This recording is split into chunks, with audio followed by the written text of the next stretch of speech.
क्योंकि बहू झूठ नहीं बोलती। सुधा और राकेश के 3 बेटे थे। शादी के बाद तीनों माँ बाप से दूर रहते और सिर्फ त्योहारों में आते। माँ जी, पिताजी, अगली बार आप लोग हमारे घर आइएगा। अरे नहीं बहू, सब यहीं आ जाते हैं तो घर खिला खिला लगता है। हाँ बहू, तू हमेशा बुलाती है तो जरूर आएंगे तेरे पास भी। हाँ हाँ, दीदी का घर बड़ा जो है, सब कुछ आपने शादी के बाद दीदी को ही तो दे दिया था। हमें भी दिया होता तो हम भी बड़ा घर लेते। क्यों सुनील? अरे नहीं नहीं, पापा ने सबको एक बराबर ही दिया है। छोटी बहू, क्या चाहिए तुम्हें, बोलो। वो आपके सोने की चेन वाली घड़ी है ना, वो अगर आप मुझे। तभी वहाँ मजली बहू भी आ जाती है। और मुझे ना आपका मंगलसूत्र कितना लंबा, सुंदर और भारी भी है। अरे हाँ हाँ, तुम दोनों को ही दूंगी बहू, चिंता ना करो। चलो अब खाना लगाओ, खाना खाया जाए। सभी मिलकर खाना खाते हैं कि पड़ोसन आ जाती है। अरे सुधा बहन, थोड़ी चीनी तो देना, घर में शक्कर नहीं है और मेहमान सर पर बैठे हैं। अरे छोटी बहू, चाची को शक्कर तो दे दो। अरे मजली दीदी, आप दे दीजिए ना, मैं यहाँ कम आती हूँ तो मुझे पता ही नहीं है कि सासू माँ सारी चीजें कहाँ रखती है। और तुम, मैं कौन सा यहाँ रोज शक्कर फाँकने के लिए आती हूँ, मुझे भी नहीं है पता। तभी बड़ी बहू हाथ में चीनी की कटोरी लेकर आती है। चाची, शक्कर आप लोगों का बड़ा सहारा है माँ जी और पिताजी को, वरना हम लोग तो यहाँ रहते ही नहीं। आप जैसे पड़ोसी हैं तो हम निश्चिंत है। और जीती रहे बहू, अब तो ये घर पड़ोस कम परिवार ज्यादा लगता है। सुधा अपनी बड़ी बहू को देखकर बहुत खुश रहा करती थी। वो उससे अक्सर घंटों बात भी किया करती, लेकिन दोनों दूसरी बहुओं का भी वो समझती थी कि शायद छोटी है, वक्त आने पर संभल जाएंगी। समय आ जाता है जब सभी को वापस जाना होता है। माँ जी, हम लोगों की फ्लाइट पहले है, हमें इजाजत दे। वो सास के गले लगकर चली जाती है। थोड़ी देर बाद छोटी बहू कहती है, माँ जी, मैं ना ये सोफे के कवर और चादरें ले जा रही हूँ, यहाँ तो ऐसी ही पड़ी रहेंगी। हाँ हाँ बहू, ले जा, और कुछ चाहिए तो बोल। और तो चाहिए बहुत कुछ, पर चलिए कोई बात नहीं, अगली बार ले जाऊंगी मैं।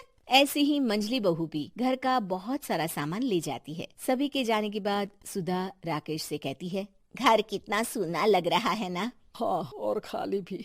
तुम्हारी दोनों बहुएं सब बटोर गई। अरे ठीक है ना, हम दोनों ही तो हैं, कितना सामान लगेगा। फिर उन लोगों की नई गृहस्थी, इतना मत सोचा करे। समय बीतता है। ऐसे ही हर साल त्योहारों में सुधा और राकेश के बच्चों की बहू आते और जाते वक्त ढेर सारा सामान पैक कर कर ले जाती। लेकिन कुछ ही सालों में सुधा का देहांत हो जाता है। पिताजी, आप यहाँ अकेले क्या करेंगे, हम लोगों के साथ चलिए। अरे नहीं नहीं बहू, इस घर में सुधा की यादें हैं, मैं उसे नहीं छोड़ सकता हूँ। अब तुम लोगों की माँ नहीं रही। देख लो, वैसे तो मैंने उसके जीते जी सब कुछ दे दिया है, लेकिन कुछ उसका पर्सनल कीमती सामान था जो ये है, ले लो। सामान में होती है एक घड़ी और एक मंगलसूत्र। माँ जी ने कहा था कि वो ये घड़ी मुझे देंगी। हाँ हाँ पिताजी, माँ ने सबके सामने ये घड़ी सरिता को देने के लिए कहा था। उठा लो सरिता माँ की घड़ी। अब क्या था, छोटी बहू फट से घड़ी उठा लेती है। और पिताजी, ये मंगलसूत्र तो माँ ने मुझे ही देने को कहा था, याद है ना। वो सभी की ओर इशारा करती है। तू भी ले ले ये हार बेटा, कोई बात नहीं। मंजली फटाक से हार उठा लेती है। ससुर बड़ी बहू की तरफ देखते हैं। तुझे क्या दूं बेटा? पिताजी, माँ ने एक चीज मेरे लिए भी रखी है। सभी के कान खड़े हो जाते हैं कि आखिर सास ने क्या रखा होगा बड़ी के लिए। अरे माँ जी तो दीदी से प्यार भी ज्यादा ही करती थी, हमेशा उनसे बात किया करती। जरूर कोई बड़ी और अपनी प्रिय चीज दी होगी दीदी को। और देख लेते हैं ना, वरना तो हम भी बराबर का बंटवारा करेंगे। हाँ हाँ, कर लेना बंटवारा। लेकिन बड़ी बहू बताओ तो, सुधा ने क्या रखा है तुम्हारे लिए?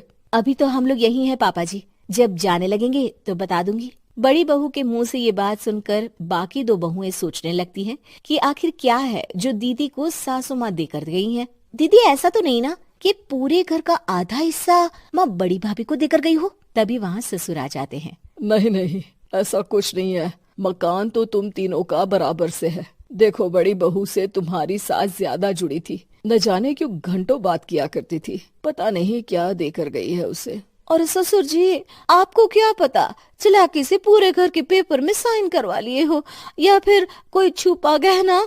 आखिर मकान पूरा तो आपने सासू माँ के नाम ही कर रखा था ना। अब घर में ये सस्पेंस बन जाता है कि आखिर बड़ी बहू क्या लेकर जाएगी। फिर वो दिन भी आ जाता है जब बड़ी बहू के जाने का समय हो जाता है। बेटा, परसों तुम चली जाओगी, बताया नहीं माँ ने तुम्हें क्या दिया?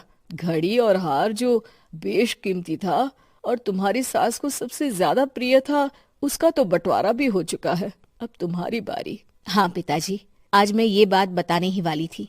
माँ ने मुझे उससे भी बेशकीमती चीज दी है और वो है आप। आपसे अधिक प्रिय उन्हें कुछ नहीं था। माँ चाहती थी कि आप मेरे साथ रहें।